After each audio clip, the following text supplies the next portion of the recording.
Welcome to Genuine Humans, exploring the stories behind the great marketing leaders of our time and hearing how their journeys have influenced the brands they've built.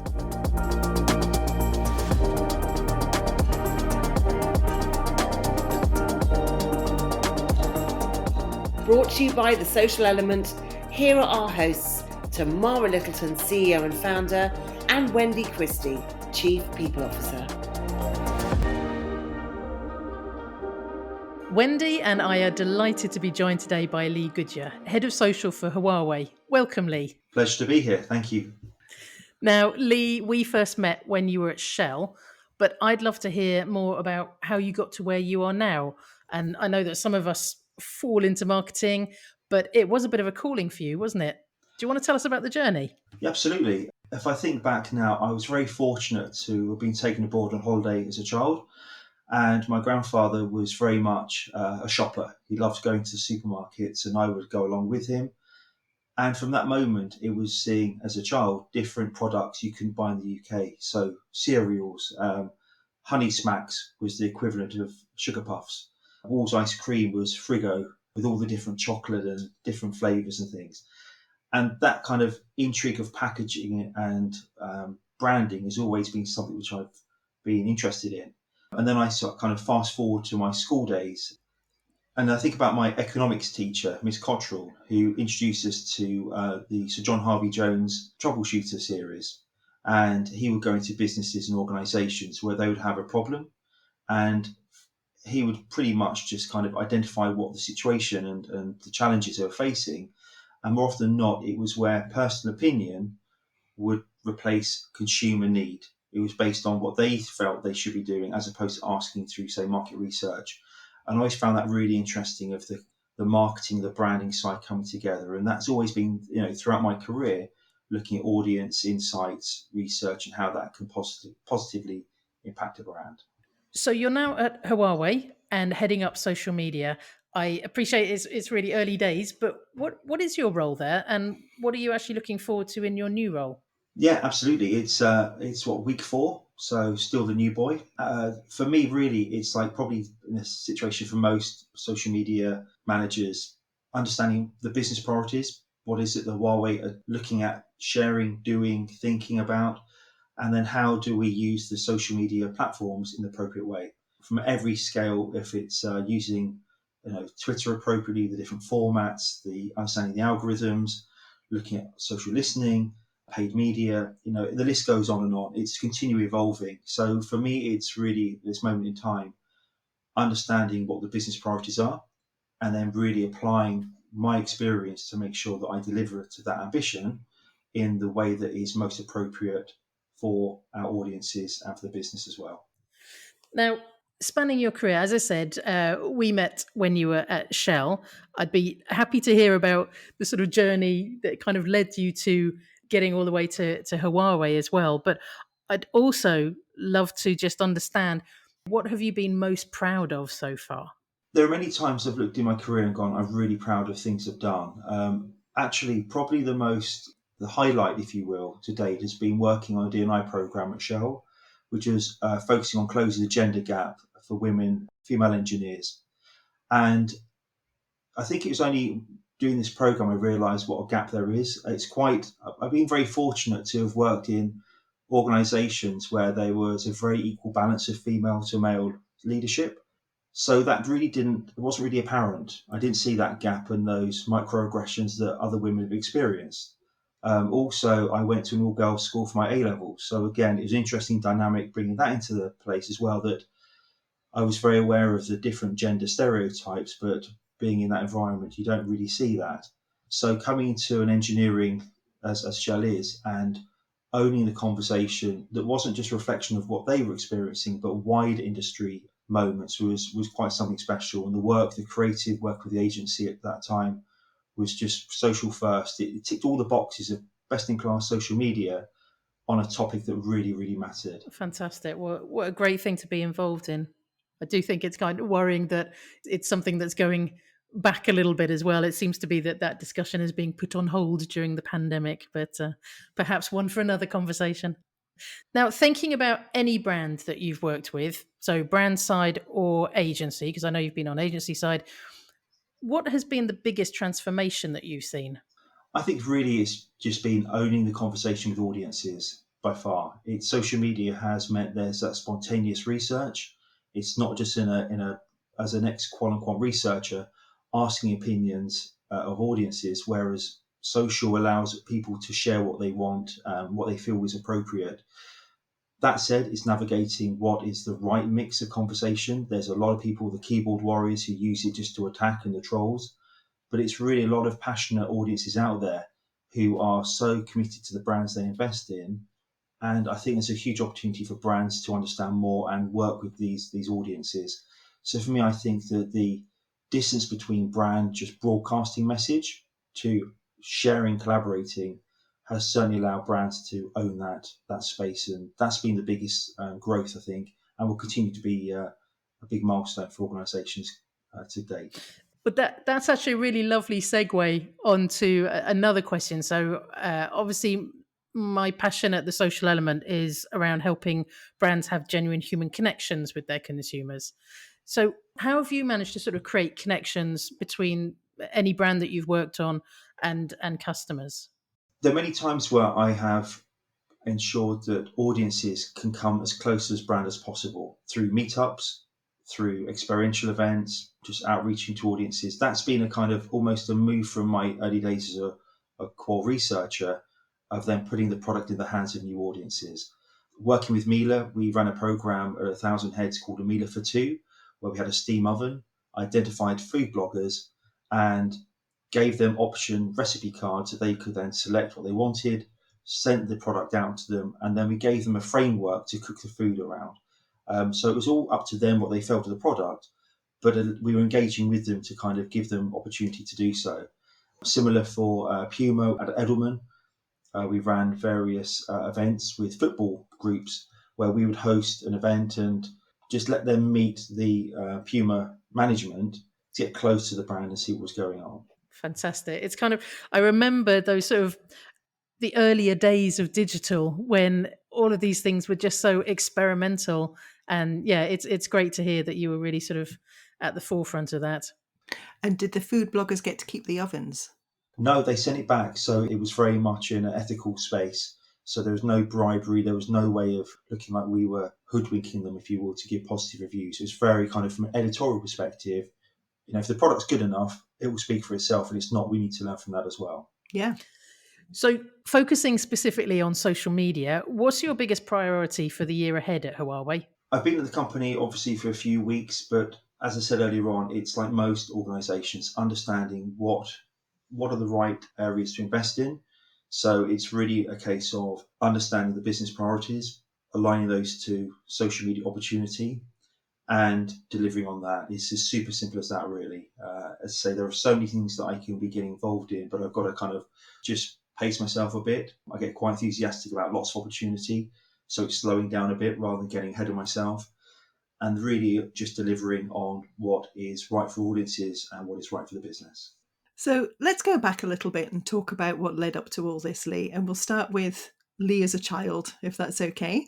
So what were you like when you were little? Probably very average, to be honest with you.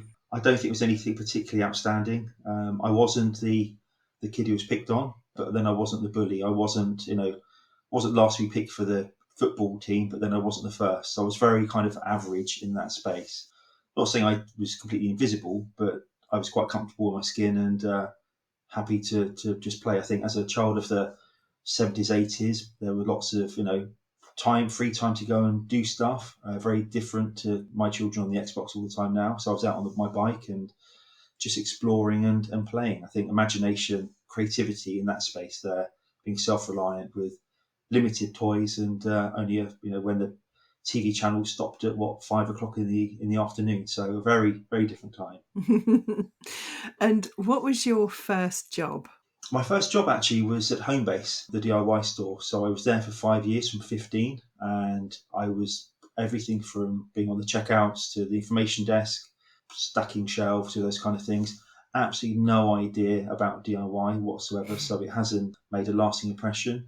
But one thing I did do a lot of was being very respectful to the colleagues who were full time there.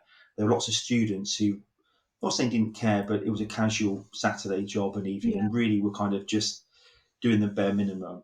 Whereas I kind of was quite proud of having a position there and wanted to give it my best, whether that was just making sure that customers were looked after and the shop, display was presentable.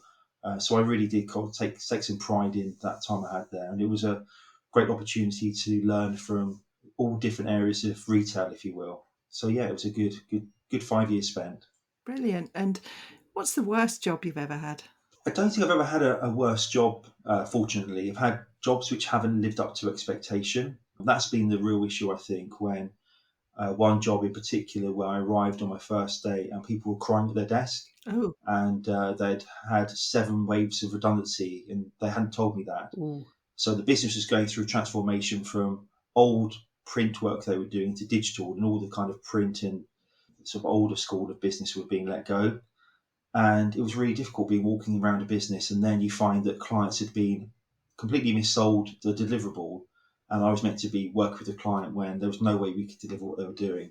So I really struggled with that, and I've always been true to myself that if I'm recruiting somebody, that is the right thing to tell them what the situation is. If they're going to leave a company and coming to join you, it's only right that they've got some degree of expectation management than being brought in under false pretenses. definitely. That must have been really tough. So I imagine that over the years you've worked with some amazing people. So thinking back over your career, which genuine humans have influenced you the most? I've been really fortunate to have worked with some really impressive, entrepreneurs, business leaders. Yeah, I've really lucky to have been inspired by lots of people. 3 in particular that really come to mind. When I was at Dennis Publishing on my year placement from university, Alistair Ramsey was the MD at the time. So, of course, I was just a student in the marketing team writing bits and pieces. But he always had a moment of coming around and saying hello and would recognise, just acknowledge that I was actually there, which I found, at the time was just nice to have the senior guy just saying hello to the student. And then when I left Dennis, when I was, 23 and had cancer, which wasn't the best time of my life, he sent a letter just while I was in hospital, a letter just saying, thinking of you, all the kind of niceties around it. And yeah, that really made a difference, having somebody who remembered 4 years later Wow. that taking time out just to send a letter. So that's been something which I've always remembered, that you don't have to be senior to not, to forget the little man, if that makes sense. So that was quite a moment. And then Mohammed Raja, who was my boss at mystreet.com, he was an amazing guy, and he and I are still in contact now. He's kind of an unofficial mentor, if you will. Obviously, like me to pay for the services because that's what he does full time now. So I have to be careful what I say there. But he's been fantastic, and I think as from that perspective, he gave me an awful lot of opportunity early on in my career. He could see that I had potential and may not have recognised in myself. I remember him showing me a document of how to manage your manager, and it was kind of how to read people and understand different cultures. As a Muslim, he would share his faith, I would share my faith, and we talk about big things, if you will. And again, I always found that great that he was able to share that with me. And then more recently, it's not just the senior people in organisations or bosses, but then if I think back to Shell with my graduate who reported into me, Charlie Fryer, just her passion for doing the right thing. I remember her telling me that she had taken her holiday to go to Syria to help in a refugee camp because she could speak Farsi. Mm-hmm. And it was that whole thing about doing something completely different, whereas most people go off to Ibiza and chill out. She was spending her time going to a refugee camp and helping. A lot younger than I am. She just had a really mature sense, and there's so many things you can learn from people. And I always felt that it's not about age, it's not about your experience, it's about who you are and the values you have. And for me, Charlie was just someone who I kind of really took a lot of inspiration from as well. That's really wonderful. And thinking about yourself, what qualities in you are you pretty happy about? Interesting question. I suppose that I've always been me, if that makes sense. I haven't, I've been given lots of opportunities to go to different countries, of being taken to nice restaurants and all the kind of things that come with sort of senior leadership, if you will.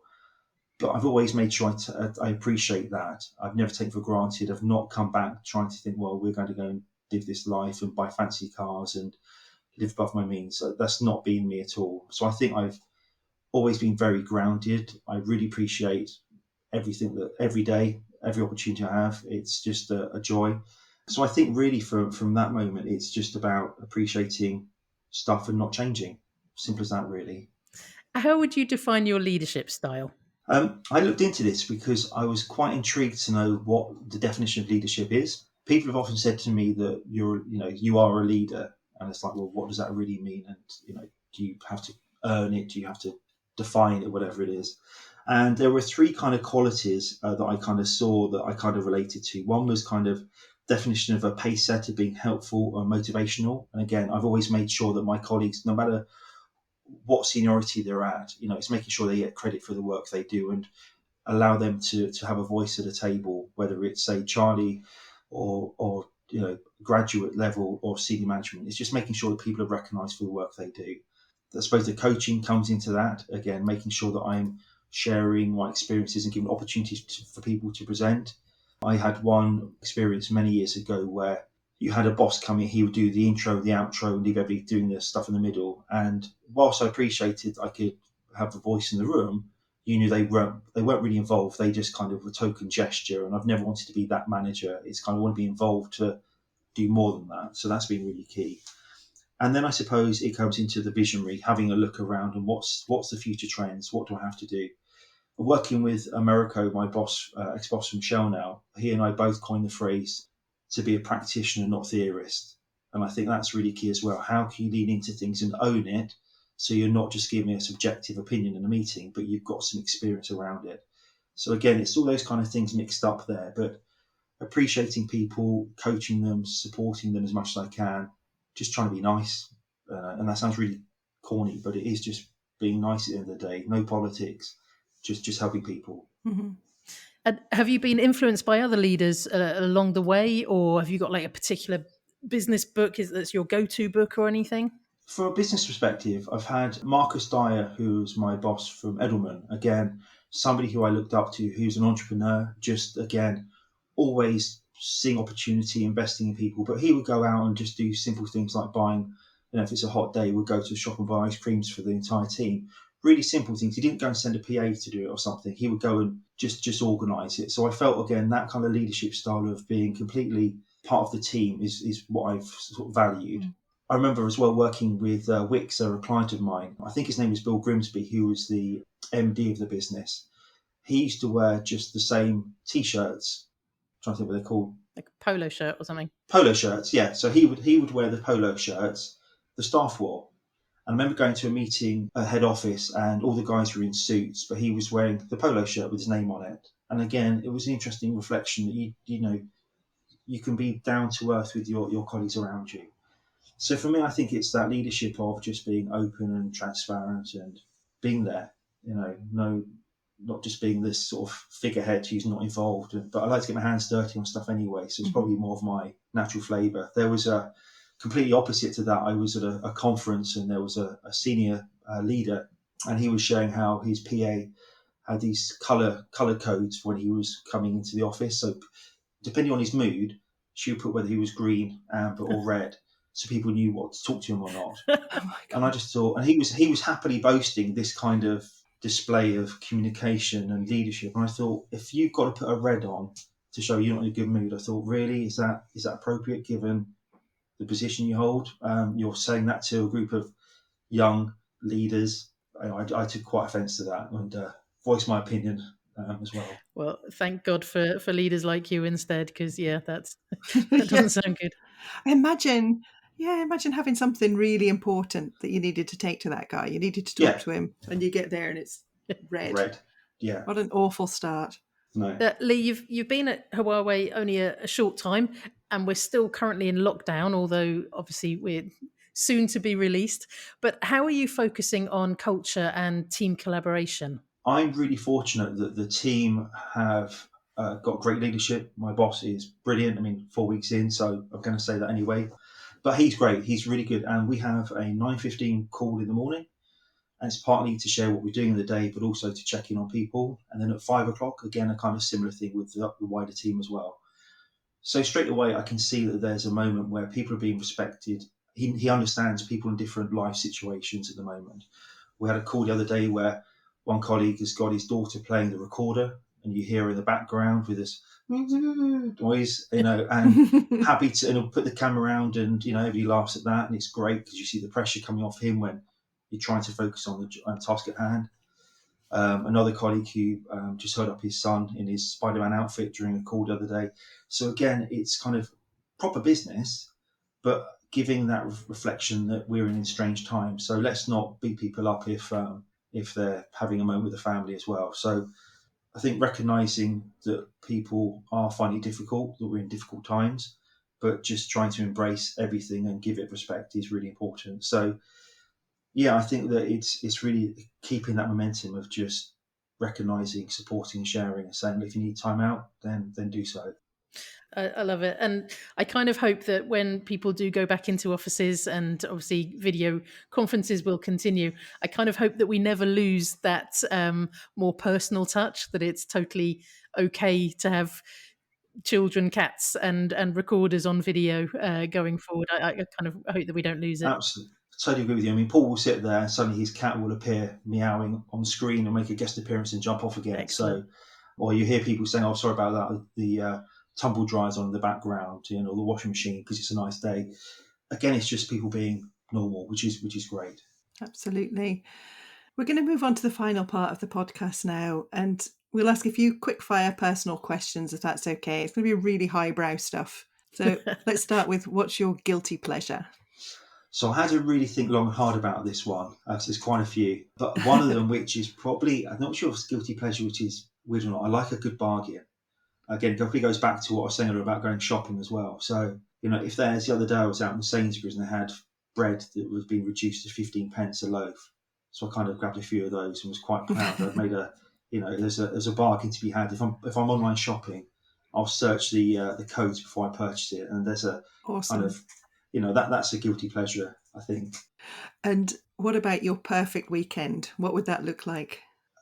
Well, all weekends appear to be the same at the moment, but one thing COVID has done is kind of forced me to slow down a bit. I'm kind of always have to be on the go. I'm a list writer, so making sure I've got things to keep me occupied. So I suppose in one sense it's slowing down, but then I do really enjoy time with my family and friends, weekends away. So I think just chilling and socialising would be really nice to continue doing that. Whether it's a walk and a nice Sunday pub lunch, that'd be quite nice. Geeky questions now. What app could you not live without? There are so many apps. My phone is probably loaded completely, but saying that, I think the BBC Sounds app for Desert Island Discs is my guilty pleasure in the morning. I catch up on all the older recordings, and that's kind of my go-to for a walk.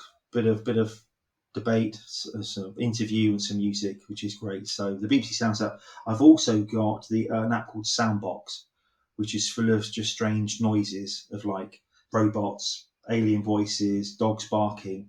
So if ever I'm bored, it's always good to put a noise on the background or connect it to a speaker, and then frighten the family of a ghost or something in the background. So just random experience. Or on a work call, sorry, the alien just came in. That'd be a little absolutely. bit different from just really fun.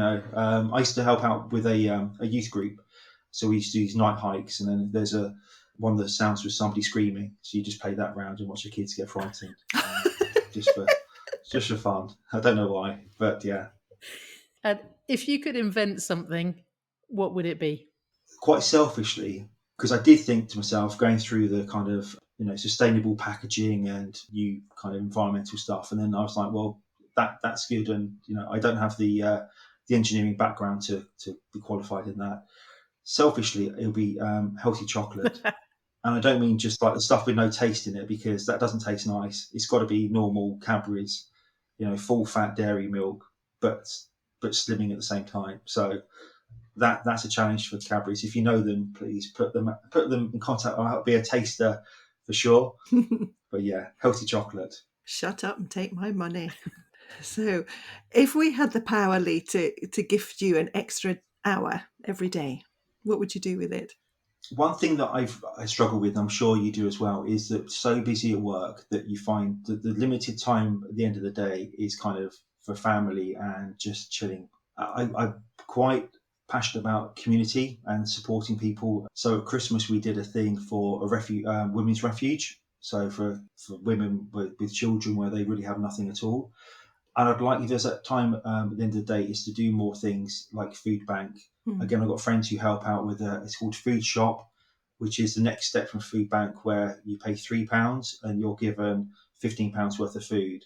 And I've had a conversation about how we could promote and the communications around it.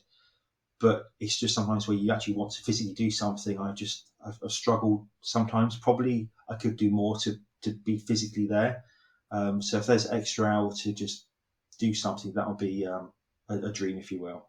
That's really lovely, and I hope, and I know that's not specifically about the pandemic, but I hope that that's something that we don't lose, is that increased sense of community spirit. Absolutely. So when you were growing up, what did you want to be?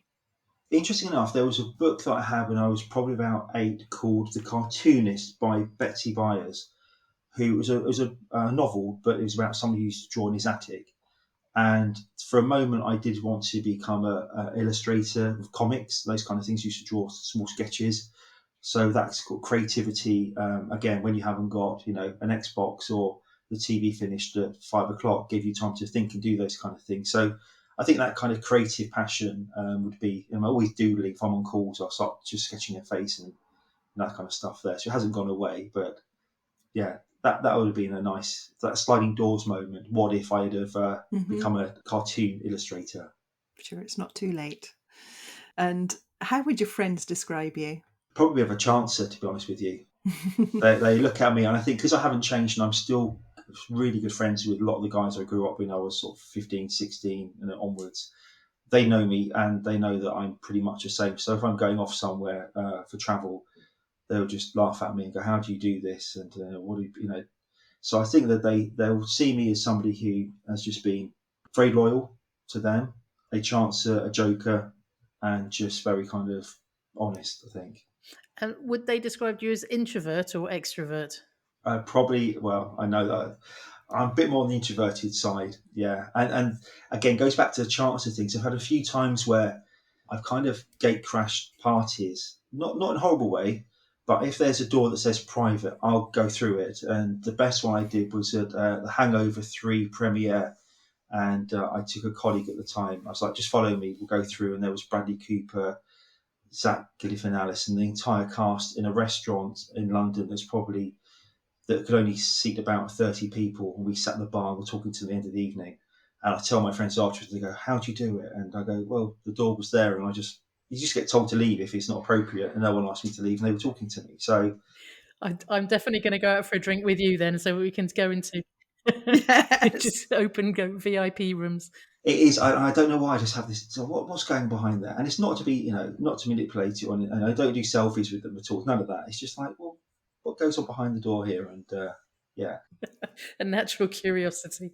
It is. I think it is. I think that is what has been kind of, again, for my career. It's like, what's the latest thing?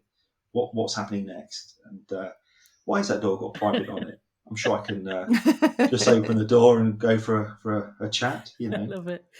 If you could have one superpower, what would it be?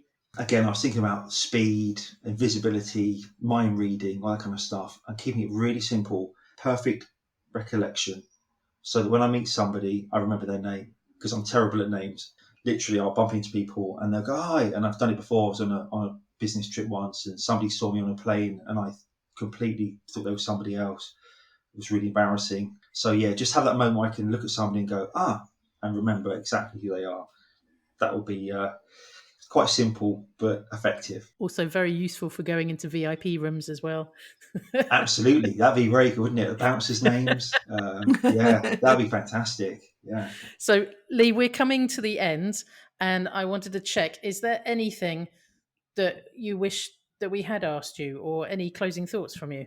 There were two things actually I thought of. I thought, what? Here's an interesting one. Get to be asked to be, a question. What's the best advice that I've ever been given that's helped my career? Oh, So I thought, so two things that sort of have been true. One was actually from a film, so it wasn't really given to me, but it was, if you've seen the film Planes, Trains and Yes. Automobiles with John It's my Candy and Steve favourite. Martin. pillows. So there's a scene in it. Well, no, it's not the pillows. That wasn't the advice, although I'm sure that'd be useful. It was actually the like your job, love your wife Nice. from John Candy when he's Del Griffiths as he's selling his showering. So that one was always something. And again, I think I even saw that film before I was married, but it was something which, of all the lines in the film, for some reason it just kind of stuck out. So yeah, like your job, love your wife. So that's a good one. And then a friend of mine as well, we were talking about friends and life and corporate business and these things. And he just said to me, all you can do is give your best away. And that's also really true, because if you do that to the best of your ability, with no strings attached, no politics, just give your best away and kind of release it.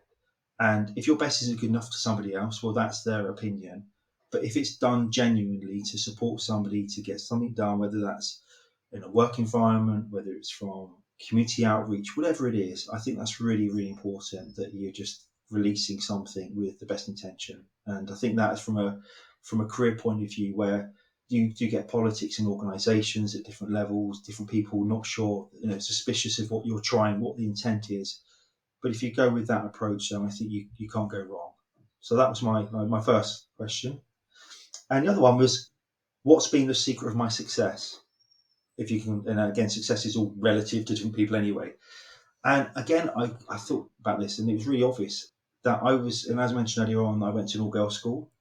So, and that's where I met my wife. Oh, Getting emotional now.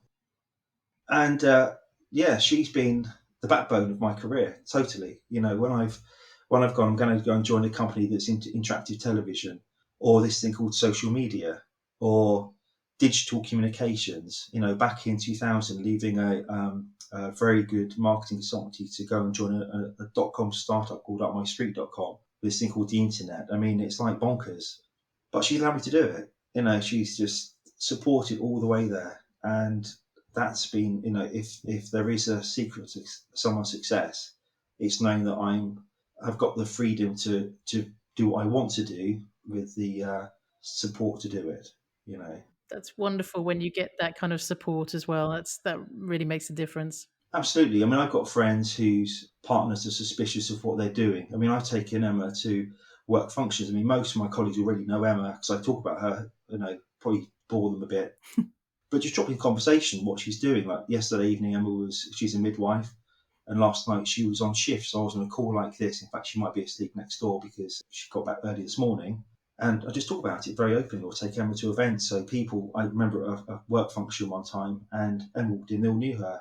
And I think it's important to do that. Yeah. There's nothing worse. I've seen it before, where you get people who bring their partners in and they put a different face on. They're this person for their colleagues and joking around, and suddenly they're very stiff and don't say anything. And I think, how can you be so opposite? I've never understood that. It doesn't feel very genuine human. No, not at all. No. So for me, it's, because they laugh and say, how do you cope with Lee at work or at home, and vice versa? So they have a mutual understanding of who I am. They can sympathise with each other. Lee, thank you so much for being with us. You really have been a very genuine human, and it's been wonderful to hear your story. So thank you for joining us. Thank you. It's been a pleasure. Thank you.